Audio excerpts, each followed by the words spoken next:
안녕하세요. 우리 하프 5회 17강부터 20강까지 공부했던 거 여러분들 복습한 거 한 번 더 확인을 해보겠습니다. 자, 우리 지난 시간에 배웠던 것들 중에 좀 어려운 게 좀 있긴 했었어요. 1번에 엘리트주의, 다원주의 구분하고 다원주의랑 조합주의 구분하고 등등등 이거 내용이 엄청 추상적이고 어렵긴 하죠. 하지만 객관식 문제에서 틀린 선지 골라내는 거 아무것도 아닙니다. 자, 다원주의에 대해서 옳은 걸 고르라고 했는데 일단 3번에 엘리트들이 사회의 요구에 민감하게 반응하지 않고 자율적인 결정을 내린다. 이게 전형적인 엘리트주의잖아요. 이런 거 골라내는 것은 너무너무 쉬운 일이죠. 자, 다원주의 대 엘리트주의. 그 다음에 4번 다원주의에서는 특정 집단, 이익 집단이든 뭐든지 간에 특정 집단이 정책 과정을 주도하나요? 아니면 다양한 이익 집단들이 경쟁하나요? 경쟁하죠. 4번 특정 이익 집단이 정책 과정을 주도할 수 있다. 틀리죠. 그러니까 답 골라내는 건 아무것도 아니에요. 내용은 더럽게 어렵지만 2번 관료의 적극적 역할을 통해 이익 집단 간 협력. 자, 정부 혹은 관료의 적극적 역할 그리고 이익 집단 간 협력 나오면 조합주의죠. 다원주의에서는 정부나 관료의 역할은 소극적이고 이익 집단들이 경쟁한다라고 봅니다. 요거 조합주의랑 비교하면 다 했죠. 다원주의에서 틀린 선지를 낼 수 있는 건 제가 다 넣어놨는데요. 여러분들 지난 시간에 배운 걸로 다 골라낼 수 있겠죠. 그리고 사실 이 문제는 이것만 알아도 풀잖아요. 외부주도형 의제설정 유형 중에서 다원주의랑 어울리는 거 외부주도형 이것만 해도 바로 5초 만에 1번을 풀 수 있기도 하죠. 자, 다원주의에서는 외부주도형은 다원주의. 이거는 서로 연결돼서 나오는 거라고 그랬습니다. 자, 객관식 문제는 너무너무 쉽다. 자, 무의사결정론 요새 들어 많이 나온다라고 그랬는데 1번 엘리트 집단이 자신의 사익에 대한 도정이 공식적 정책 과정에 진입하지 못하도록 의도적으로 막는 거예요. 이 자체를 무의사결정이라고 하죠. 그래서 2번을 보시면 무의사결정론은 이 다원주의에 대한 아이디어를 비판하면서 다원주의는 사회가 요구하면은 엘리트들이 그대로 들어줄 수밖에 없다라고 보잖아요. 그게 아니다. 요구해도 안 들어줄 수 있다. 요것을 설명한 거죠. 그래서 엘리트론 관점입니다. 그래서 신엘리트론이라 불린다. 요거부터 시험 문제 잘 나온다고 그랬어요. 무의사결정론은 신엘리트론. 요거 잘 나옵니다. 그리고 이 자리에 들어갈 것은 다알의 다원주의 혹은 고전적 다원주의죠. 다알 혹은 고정적 다원주의를 비판했다라고 해야 맞는 것이지 여기다가 또 엉뚱한 거 넣어서 비판하면 안 됩니다. 자, 그리고 무의사결정은 의제설정 단계에서 아이의 의제설정을 안 해주는 방식도 있지만 의제설정 했는데도 불구하고 결정 단계에서 빼버리거나 결정했음에도 불구하고 집행 단계에서 빼버리거나 그래서 의제설정, 결정, 집행 단계 전부 다 나타날 수 있다 했죠. 그다음에 3번 각종 수단들이 있는데요. 수단은 사회의 요구를 차단하는 거면 다 무의사결정의 수단이 되는 거예요. 사회의 현존 이익과 특권적 분배 상태를 변화시키려는 요구. 그러니까 엘리트들이 누리고 있는 특권적인 상태를 변화시키려는 요구가 표현되기도 전에 질식, 은폐, 막아버렸다는 소리가 되겠죠. 당연히 맞습니다. 그리고 어려운 표현들이 많이 등장하지만 답 찾는 건 아무것도 아니라는 거 항상 느껴주시고 그래서 제가 쓸데없는 데서 고민하지 말고 항상 기출문제를 확인하라고 하는 거죠. 우리의 시간은 너무너무 부족해. 또 맨날 까먹어. 이거 먼저 챙기기에도 벅찹니다. 정책 네트워크에 대한 설명으로 적절한 것은 자, 정책 네트워크 기존 권력 모형이랑 비교할 때 참여자와 비참여자를 구분하는 경계가 있고요. 공식적이거나 비공식적인 규칙이 있습니다. 그래서 1번 틀렸고요. 그 다음에 2, 3, 4번은 정책 네트워크 모형 하정이 3개끼리 비교하는 것이죠. 2번 문제망, 이거 이슈 네트워크죠? 자, 이름 문제망, 이슈 네트워크 익숙해지시고 정책 공동체, 정책 커뮤니티 뭐가 더 폐쇄적이에요? 정책 공동체가 더 폐쇄적이지 하정이 하쪽으로 갈수록 폐쇄적이죠?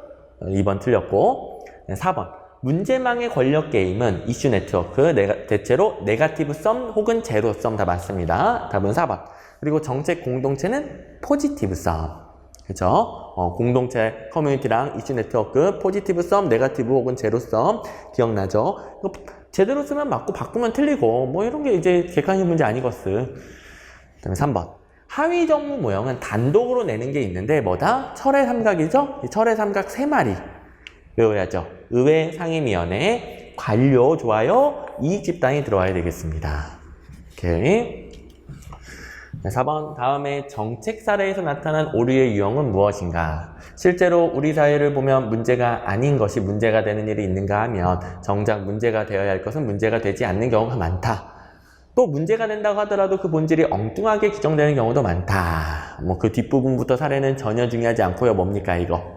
문제를 똑바로 파악하지 못했대. 또 보기가 힌트잖아? 1, 2, 3이 있는데 문제를 파악하지 못했대. 그러면 3종이 되는 거죠? 너무 쉬운 문제가 되겠습니다.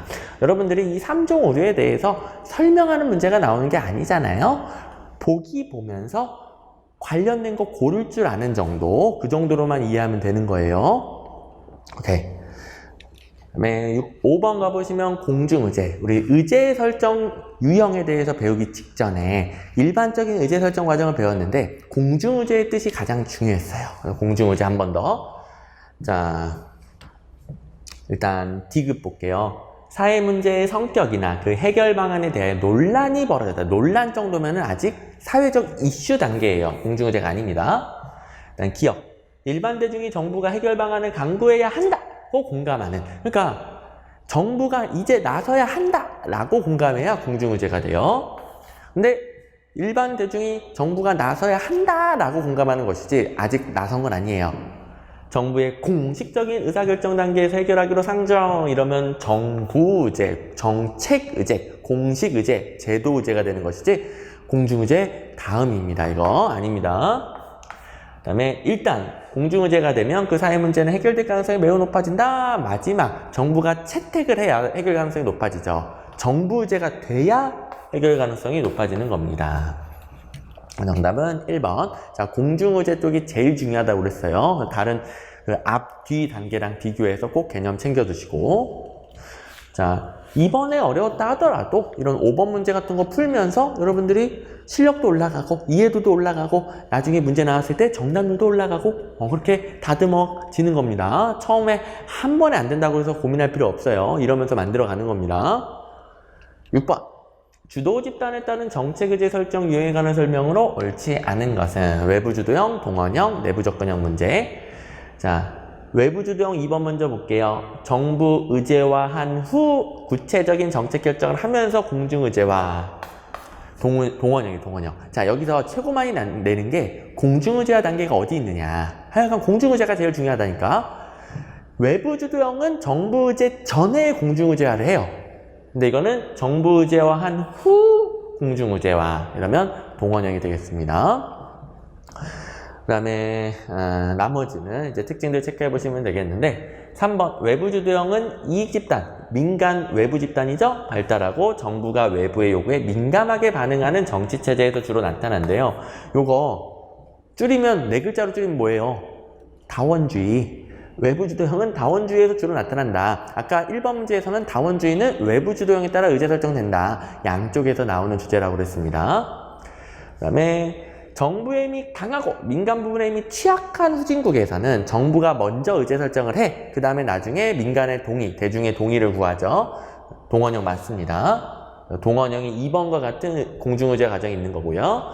동원형에서는 정부 PR, 행정 PR, 공공 PR 다 똑같아요. 이 방식을 통해 공중의제한다. 자, 공중의제화 전략은 각각 외워두기로 했습니다.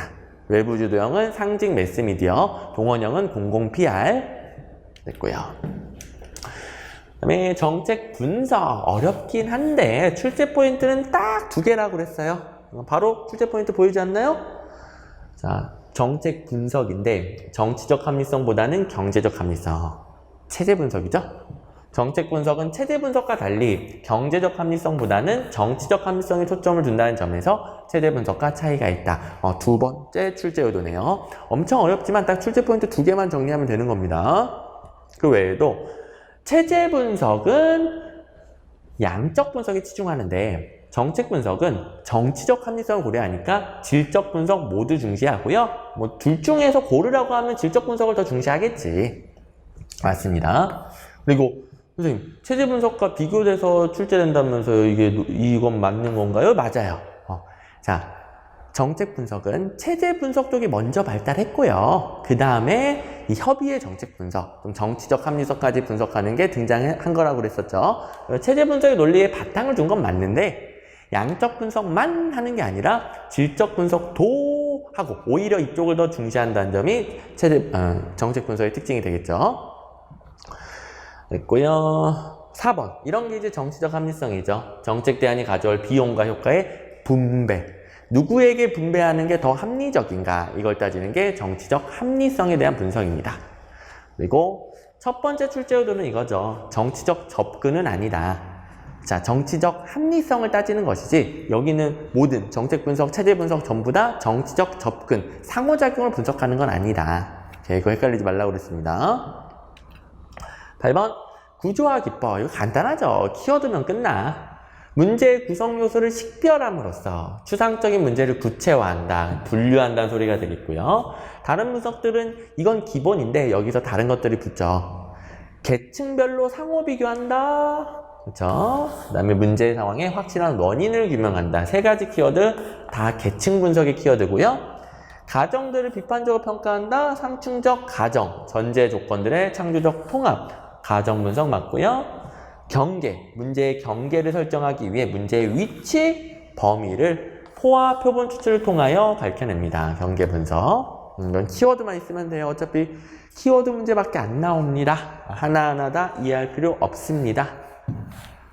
그리고 우리 마지막에 배웠던 시험에 최고 잘 나오는 부분, 그러니까 지난 시간에 배웠던 것 중에 최고 잘 나오는 거, 일단 연장, 이론, 직관 각 어떤 분석 기법인지 구분하는 게 나오죠.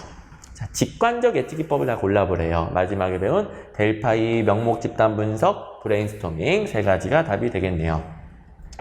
다른 것들도 답을 달아보면 시계열 분석은 연장적이죠. 선형 경향 추정 연장적이죠. 상관 분석 이론적이죠. 이렇게 다 보자마자 나올 정도로 연습을 하셔야 되겠고, 일부러 이렇게 끊어서 배웠으니까 자연스럽게 대부분은 대비가 될 거예요. 대부분은. 근데 이제 좀 헷갈리는 것들만 여러분들이 반복하면서 챙겨주세요. 마지막 델파이랑 정책 델파이 잘 나옵니다. 시험에서 델파이 물어보는지 정책 델파이 물어보는지 잘 보시고요. 정책 델파이를 물어봤다는 것은 델파이하고의 차이점을 내겠다는 거예요. 1번 모든 단계에서 익명성이 요구되기 때문에 아니죠. 이건 그냥 델파이. 정책 델파이는 처음에는 익명성이 보장되다가 마지막에는 대면 토론하죠. 그 다음에 3번 실제 정책 집행 시 예상되는 갈등을 예측하기 위해 의도적인 의견 대립 중시합니다. 정책 델파이. 그냥 델파이는 의견 일치를 중시하고요. 정책 델파이는 의견 대립을 중시합니다. 그래서 3번이 옳은 것이고, 자, 그 다음에 이제 2번 보시면 정책 델파이든 델파이든 둘 다 중심은 전문가예요. 미래 예측을 위해 전문가가 아닌 이러면 틀려요. 둘 다. 델파이는 전문가만 참여하고요. 정책 델파이는 전문가뿐만 아니라 이해관계자도 참여할 수 있다는 차이점이 있긴 한데 전문가가 참여하는 건 똑같아요. 오케이, 중심이 되는 거. 전문가가 아닌 일반인 다수를 활용한다 이러면 브레인스토밍이에요. 아예 기법이 틀렸고요. 브레인스토밍 일반인 다수. 4번 누구나 자유롭게 발언할 수 있으며 다른 아이디어에 편승한 창안을 적극 유도한다. 이것도 브레인스토밍입니다. 그래서 2번, 4번 브레인스토밍에 관련된 것도 챙겨주시길 바라고요. 편승 뭐냐? 다른 아이디어에 조금 가미해서 조금 변형한 거예요. 그러니까 숟가락 하나 얹는 정도 편승. 자, 브레인스토밍에서는 어떤 의견이든지 다 상관없어요. 편승도 상관이 없어요. 여기까지 확인해 보시면 되겠습니다. 자, 정책이론에서 각종 분석 기법들 어렵게 느껴지긴 하지만 항상 문제랑 같이 보면은 무엇을 이해해야 되고 무엇을 암기해야 되는지, 그리고 문제에서 결정적인 출제 포인트가 뭔지 다 구분이 된다. 오케이, 지금 제가 알려준 대로 복습하면서 잘 따라오고 있는 거 맞죠? 21강부터 또 이어가 보도록 하겠습니다.